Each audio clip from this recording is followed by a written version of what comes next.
So 3 more songs of ascent today, as we go on pilgrimage, as it were, with the Jewish people travelling up to Jerusalem 3 times a year. These are the songs they would have sung as they were travelling, capturing different truths about their relationship with their God. A song of ascent of Solomon. Unless the Lord builds the house, the builders labour in vain.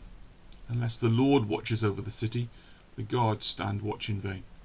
In vain you rise early and stay up late, toiling for food to eat, for he grants sleep to those he loves. Children are a heritage from the Lord, offspring a reward from him. Like arrows in the hands of a warrior are children born in one's youth. Blessed is the man whose quiver is full of them. They will not be put to shame when they contend with their opponents in court. Here's a recognition that for blessing for the city and for the family, we need the Lord to be at work. Unless he is at work in all that's going on, we will labour in vain. We can work long hours, we can stay awake morning, up early, up late at night, trying to fix everything. It's not within our possibility. It's God's grace that is needed in family life and in city life too. And children, that multiplication of family is a blessing from the Lord. They are a gift. And in many children, in this strange image of the quiverful, there is strength. There is support within a large family network that is so beneficial that cannot be underestimated. And particularly in verse 5, it's talking about contending in court when you need people alongside you. A large family is a blessing, and yet children are a heritage from the Lord. They're a gift.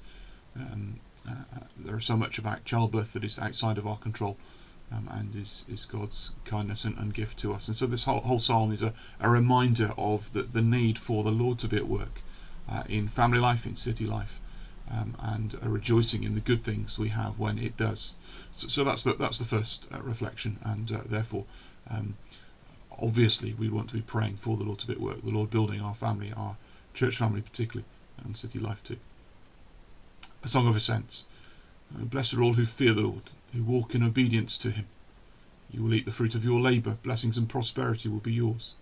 Your wife will be like a fruitful vine within your house, your children will be like olive shoots round your table. Yes, this will be the blessing for the man who fears the Lord. May the Lord bless you from Zion. May you see the prosperity of Jerusalem all the days of your life.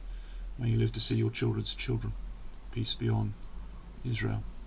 So the first psalm was a reflection that unless the Lord builds a house, we've got no hope. We can work as hard as we like, but we need his blessings.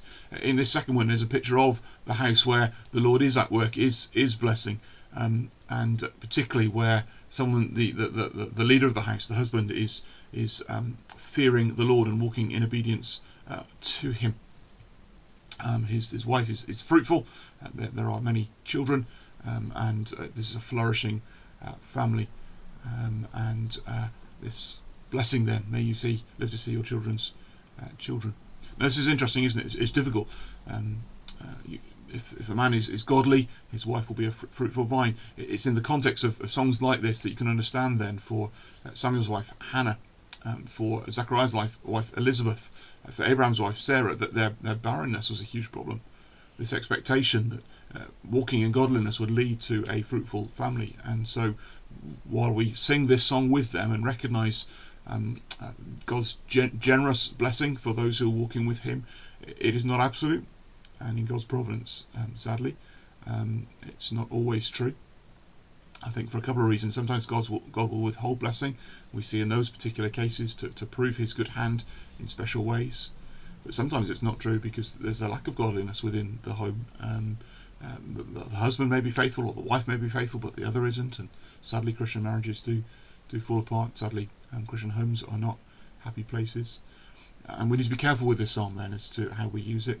It is pointing us forward to the Father's home at the end, and where all the redeemed will be, and there will be peace and happiness and joy forever. And there is a general truism that where we are faithful to God, our families will be happier places. That's not always necessarily the case, and we need to be careful how we reflect on this psalm. And certainly we need to be praying for families that they would know God at work in the home, and causing blessing and prosperity. A song of ascents. They have greatly oppressed me from my youth, let Israel say.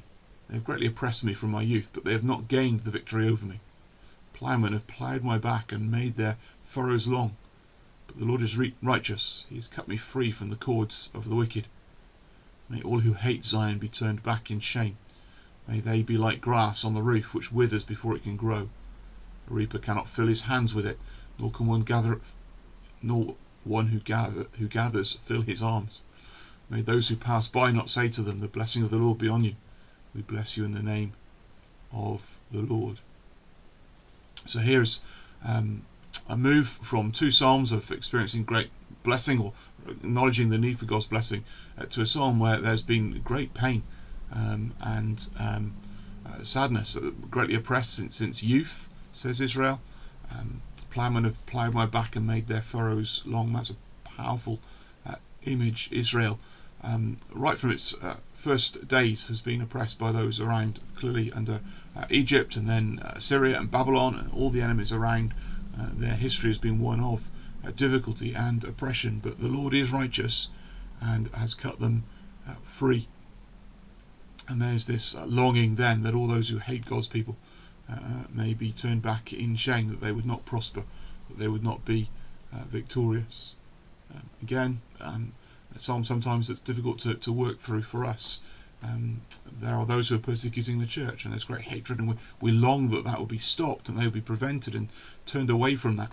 But we long that that would happen as they are themselves brought into the church by God's grace and mercy, as they are saved and turned. But sadly, some are hardened in their wickedness against God's people, and we long that God would bring justice and judgment in those situations. So 3 songs that would be sung on pilgrimage, 3 songs that capture different themes, and yet songs not without problems as we reflect on them and as we apply them to individual life. And you can imagine those conversations, can't you, as the pilgrims would have gone up singing these songs, and then those families where life was difficult or wasn't right, where they'd sought to live godly and there have been difficulties, those conversations would have been had, and there would have been prayers, and this is the right picture of the church family, singing the truths of God's word, but then agonising over and reflecting on and discussing issues where how does this land? Where does this work? What does this look like? How do we apply this? How do we learn from this? And they're anthems, I guess, that would lead you to dive further into God's word, to understand the greater nuances and for further revelation. So let's bear them in mind as we go today. Let's be very clear that for God's people there is opposition and it's difficult, but the Lord is building the house, and if the Lord is building the house, it will come to fruition. Not even the gates of Hades can prevail against it. And that ultimately one day we will be happily at home in the Father's home, part of one large family, perfectly in harmony with each other. We have a great future, so let's press on in our pilgrimage to that home.